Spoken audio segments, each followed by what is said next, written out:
एक समय की बात है जब दूर खेतों, पहाड़ों और जंगलों के बीच बसा हुआ एक गांव था, जहां सुबह की शुरुआत होती थी मुर्गे की बांग से और खेतों में बैलों की जोड़ी के साथ हल चलता था। और शाम को लोग चौपाल पर बैठकर ताश खेलते थे और हुक्का गुड़गुड़ाते थे। उस गांव में एक लड़की रहती थी जिसका नाम था गुलाबो। गुलाबो कोई आम छोरी नहीं थी। वो थी तेज दिमाग वाली, बातों की पक्की, हर चीज को गौर से देखने वाली, और जिसने शहर से पढ़ाई करके गांव लौटने का फैसला किया था क्योंकि उसे अपने गांव से प्यार था। गुलाबो की पहचान सिर्फ उसकी खूबसूरती से नहीं बल्कि उसकी समझदारी और हिम्मत से थी। लोग उसे कहते थे, छोरी, तू कुछ ज्यादा ही सोचती है। लेकिन वो जानती थी कि वक्त कभी भी रंग बदल सकता है और किसी भी सूरत में सजग रहना जरूरी है। गांव में कई लोग उसे पसंद करते थे, लेकिन कुछ लोग उसकी चालाकी से जलते भी थे। फिर एक दिन गांव की शांति भंग हुई जब गांव की सरहद पर कुछ परदेसी दिखाई दिए।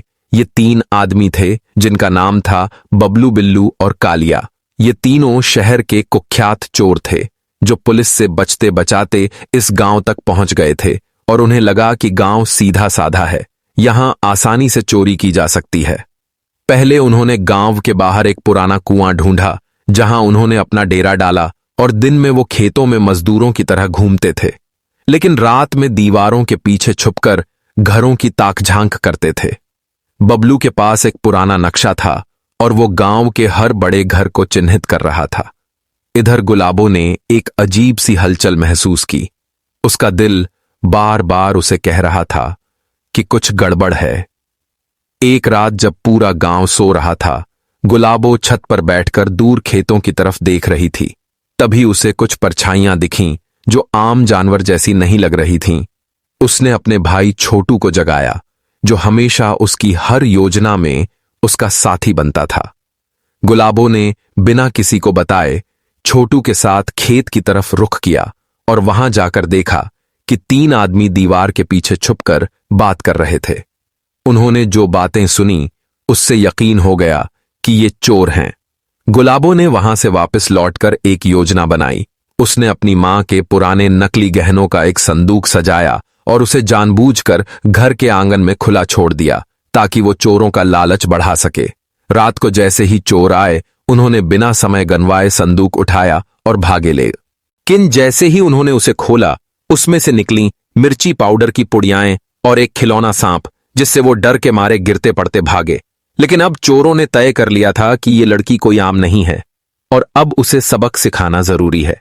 दूसरी तरफ गुलाबो जानती थी कि ये 3 चोर ही नहीं बल्कि इनके पीछे कोई और भी हो सकता है जो इनसे बड़ा खिलाड़ी है। उसने गांव की लड़कियों को इकट्ठा किया और एक गुप्त योजना बनाई। हर रात 4-4 लड़कियों की टोली गांव की गलियों में पहरा देती और हर लड़की के पास सीटी और लाठी होती। धीरे धीरे चोरों को समझ आने लगा कि ये गांव उतना सीधा नहीं है जितना उन्होंने सोचा था। अब उन्होंने चाल बदली और गांव में अफवाहें फैलानी शुरू की कि गुलाबो असल में इन चोरों से मिली हुई है और दिखावे के लिए ये नाटक कर रही है। बातों में आ गए, लेकिन बुजुर्ग और महिलाएं गुलाबो के साथ खड़ी रहीं। गुलाबो ने अफवाहों से डरने के बजाय एक और योजना बनाई। उसने गांव के बाहर पुराने खंडहर में नकली खजाने की कहानी फैलवा दी, और जैसे ही चोर उस खजाने को खोजने पहुंचे, वहां पहले से जाल बिछा हुआ था। जैसे ही उन्होंने गड्ढा खोदा, वो खुद उसमें गिर गए और ऊपर से मिट्टी डाल दी गई, जिसके बाद गांव के लोग उन्हें पकड़कर पंचायत में ले आए। लेकिन जब चोरों से पूछताछ हुई तो पता चला कि असली मास्टरमाइंड कोई और है, जो इन तीनों को गांव के अंदर से निर्देश दे रहा था। गुलाबो को शक था कि गांव का ही कोई व्यक्ति शामिल है। तभी उसकी नजर पड़ी गांव के एक बुजुर्ग सूरजमल पर, जो हमेशा पूजा पाठ में लगे रहते थे, लेकिन जिनके घर से कभी भी कोई चोरी नहीं होती थी। गुलाबो ने एक छोटी सी रिकॉर्डिंग डिवाइस सूरजमल के बरामदे में छुपाई, और जो आवाजें रिकॉर्ड हुईं वो चौंका देने वाली थीं। सूरजमल असल में चोरों के लिए आंख कान का काम करता था और उन्हें हर घर की जानकारी देता था। गुलाबो ने ये सबूत लेकर पंचायत में पेश किया और सूरजमल को रंगे हाथ पकड़ लिया गया। अब गांव ने चैन की सांस ली और गुलाबो को नायक की तरह सम्मान मिला। लेकिन इसी बीच एक और मोड़ आया जब शहर के एक गैंग ने इस खबर को देखा और उनके लीडर ने कहा कि उस गुलाबों को सबक सिखाना होगा। उसने अपने एक खास आदमी विशाल को गांव भेजा, जो शरीफ बनकर गुलाबों से दोस्ती करने लगा।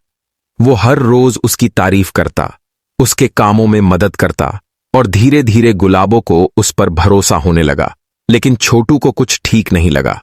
उसने विशाल के पीछे लगकर उसकी हरकतें देखीं और एक दिन उसने देखा कि विशाल फोन पर किसी को गुलाबों की योजनाओं की जानकारी दे रहा है। छोटू ने ये सब गुलाबों को बताया और फिर गुलाबों ने एक नया खेल रचा। उसने विशाल को गलत जानकारी देना शुरू की कि गांव में सोने की मूर्तियां हैं और गांव की औरतें उन्हें जमीन में गाड़ती हैं। विशाल ने ये बात अपने गैंग तक पहुंचाई और फिर पूरा गैंग रात में गांव पहुंचा। लेकिन उस रात गांव की हर लड़की, हर लड़का, हर बुजुर्ग, हर नौजवान तैयार खड़ा था। जैसे ही चोरों ने गांव में घुसने की कोशिश की, हर गली से लाठियां उठीं और चारों तरफ से शोर मच गया। भागो भागो, पकड़ो पकड़ो। और वो चोर गिरते पड़ते भागने लगे, लेकिन गांव वालों ने उन्हें घेर लिया और पुलिस के हवाले कर करे दिया। अब गुलाबों की बहादुरी की चर्चा शहर तक पहुंची और जिला प्रशासन ने उसे सुरक्षा समिति का अध्यक्ष बना दिया। अब गुलाबों गांव की लड़कियों को ट्रेनिंग देती थी, कैमरे और मोबाइल से निगरानी सिखाती थी और हर घर में एक सुरक्षा अलार्म लगवाया गया। अब वो गांव पहले जैसा नहीं था। अब वहां की लड़कियां सिर्फ काम नहीं करती थीं, वो खुद अपनी रक्षा भी करती थीं और दूसरों की भी। अब गुलाबों गांव की आवाज थी और जब उससे पूछा गया कि उसने ये सब कैसे किया, तो उसने सिर्फ इतना कहा, जब इरादा पक्का हो और हिम्मत साथ दे तो कोई भी गांव चोरों से सुरक्षित रह सकता है और कोई भी छोरी पूरे गांव की ताकत बन सकती है। अगर आपको हमारी कहानी पसंद आती है तो हमारे चैनल को लाइक सब्सक्राइब जरूर करें और हमारी नई कहानी सुनने के लिए बेल आइकन को जरूर प्रेस करें।